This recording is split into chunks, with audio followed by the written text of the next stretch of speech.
എന്താണെന്നറിയില്ല, ഇപ്പൊ ഭയങ്കര ക്ഷീണം. ചെറുപ്പക്കാരിൽ ഇപ്പൊ അപ്രതീക്ഷിത മരണമൊക്കെ കൂടുതലാട്ടോ.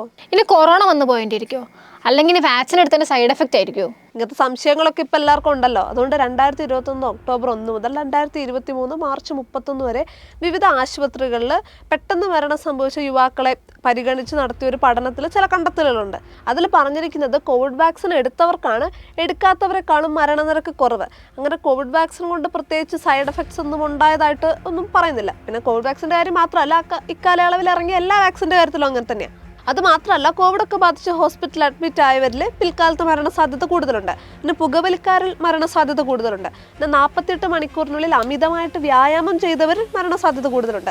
48 മണിക്കൂറിനുള്ളിൽ അമിതമായി മദ്യം ഉപയോഗിച്ചവരിലും മരണസാധ്യത കൂടുതലുണ്ട്. പിന്നെ കുടുംബാംഗങ്ങളിൽ പൊടുന്നനെ മരണം സംഭവിക്കുന്ന ചരിത്രമുള്ളവരിലും ഇതുപോലെ മരണം സംഭവിക്കാനുള്ള സാധ്യതയുണ്ട്.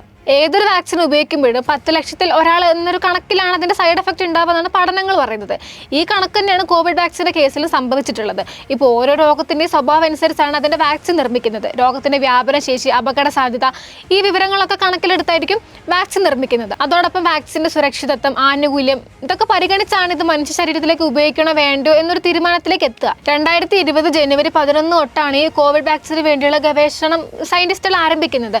തുടർന്ന് 11 മാസം കൊണ്ട് ഇത് സാധ്യമാക്കാനും അവർക്ക് കഴിഞ്ഞിട്ടുണ്ട്. ഇങ്ങനെ അംഗീകാരം കിട്ടിയ വാക്സിനുകളിൽ രോഗാണുക്കളായ വൈറസുകൾ ഉപയോഗിക്കാതെ നൂതന വിദ്യകൾ ഉപയോഗിച്ചാണ് ഇവ നിർമ്മിക്കുന്നത്. കോവിഡിനെ പ്രതിരോധിക്കാവുന്ന ജീനുകളോ അവയിലെ ന്യൂക്ലിക് ആസിഡുകളോ ഉപയോഗിച്ചാണ് ഈ വാക്സിൻ നിർമ്മിച്ചത്. അതുകൊണ്ട് തന്നെ ഇതിന്റെ ഫലം കൂടാനും സൈഡ് എഫക്റ്റ് കുറയാനും സാധ്യത കൂടുതലാണെന്നാണ് സയന്റിസ്റ്റുകളും പറയുന്നത്. ലോകത്തുണ്ടായ എല്ലാ മരണങ്ങളും പഠനവിധേയമാക്കുമ്പോൾ ബോധ്യപ്പെടുന്ന ഒരു കാര്യമുണ്ട്. പുരുഷന്മാരിലാണ് സ്ത്രീകളെക്കാളും മരണനിരക്ക് കൂടുതലെന്ന്. അത് മാത്രമല്ല, ഹൃദയാഘാതം, ജനറ്റിക് ഡിസോർഡേഴ്സ്, അണുബാധ ഇതൊക്കെ സ്ത്രീകളെക്കാൾ കൂടുതൽ ബാധിക്കുന്നത് പുരുഷന്മാരെയാണ്. പിന്നെ ജീവിതശൈലി രോഗങ്ങൾ ഇതും കൂടുതൽ ബാധിക്കുന്നത് പുരുഷന്മാരെയാണ്. പുരുഷന്മാരുടെ ശരാശരി ആയുർദൈർഘ്യത്തിന്റെ ഒരു 5 വയസ്സെങ്കിലും കൂടുതലായിരിക്കും സ്ത്രീകളിൽ എന്നാണ് പഠനം. ആരോഗ്യം നിലനിർത്തുന്നതിന് വ്യായാമവും സമീകൃത ആഹാരമൊക്കെ ആവശ്യമാണ്. പക്ഷേ ഈ ആരോഗ്യം തന്നെ ശാസ്ത്രീയമല്ലാത്ത രീതിയിൽ ചെയ്യുകയാണെങ്കിൽ, അല്ലെങ്കിൽ ഒരു അച്ചടക്കമില്ലാത്ത ഭക്ഷണ നിയന്ത്രണമാണ് നമ്മൾ ഫോളോ ചെയ്യുന്നതെങ്കിൽ അത് ശരീരത്തിനൊട്ടും നല്ലതല്ല. മാത്രമല്ല, ഒരു പരിധിവരെ മരണത്തിന് കാരണമായേക്കാം. മിതമായ വ്യായാമമാണ് ശരീരത്തിന് ആവശ്യം. മസിൽ ബിൽഡിംഗ് അല്ല വ്യായാമം കൊണ്ട് ലക്ഷ്യമിടുന്നതെന്നാണ് ആരോഗ്യ വിദഗ്ധർ പറയുന്നത്. അതുപോലെ ഈ പെട്ടെന്ന് തടി കുറയ്ക്കേണ്ടവരൊക്കെ എടുക്കുന്ന ഒരു ഐഡിയ ഉണ്ട്, ഷുഗർ ഡയറ്റ്. മധുരം പൂർണ്ണമായിട്ട് അതുപോലെ ശരീരത്തിൽ നിന്ന് ഒഴിവാക്കുന്നതും ഒരുപാട് ആരോഗ്യ പ്രശ്നങ്ങൾ ഉണ്ടാക്കും. ശരീരത്തിന് കാർബോഹൈഡ്രേറ്റും പ്രോട്ടീനും ഒക്കെ ആവശ്യമാണ്. പക്ഷേ ഈ ഷുഗർ ഡയറ്റ് എടുക്കുമ്പം കാർബോഹൈഡ്രേറ്റ് ഒന്നും കിട്ടില്ല. അത് മെറ്റബോളിസത്തിനെ തകരാറിലാക്കും. ഇതുപോലെയാണ് കീറ്റോ ഡയറ്റ് എടുക്കുമ്പോഴും സംഭവിക്കുന്നത്. കാർബോഹൈഡ്രേറ്റ് വളരെ കുറച്ച് ശരീരത്തിലേക്ക് കിട്ടുള്ളൂ. അതും ശരീരത്തിനൊട്ടും നല്ലതല്ല.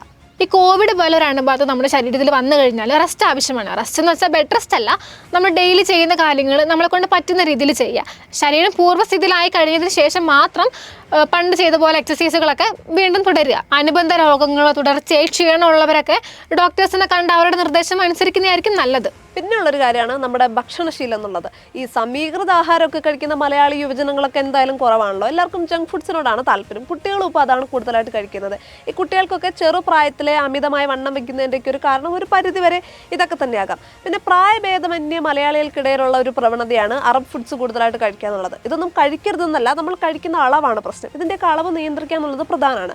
അതുപോലെ സാലഡ് പോലുള്ള ഫുഡ്സൊക്കെ ഡയറ്റിൽ ഉൾപ്പെടുത്തുന്നതും നല്ലതാണെന്നാണ് ഡോക്ടേഴ്സ് പറയുന്നത്. സമീകൃതമല്ലാത്ത പുത്തൻ ഭക്ഷണശൈലിയൊക്കെ പിന്തുടർന്ന യുവജനങ്ങളിൽ പ്രമേഹം, ഹൈപ്പർ ടെൻഷൻ എന്നിവയിലേക്കൊക്കെ നയിക്കുമെന്നും അത് മരണകാരണമായേക്കാം എന്നൊക്കെ പഠനങ്ങൾ സൂചിപ്പിക്കുന്നുണ്ട്. ഇപ്പോൾ ഈ പറഞ്ഞ വിവരണങ്ങളിലുള്ളവരൊക്കെ പെട്ടെന്ന് മരിക്കുന്നില്ല, പക്ഷേ അവർക്ക് കുറച്ചും കൂടെ സൂക്ഷിക്കണം എന്നുള്ളൊരു മുന്നറിയിപ്പാണ് ഈ പഠനങ്ങളൊക്കെ നൽകുന്നത്.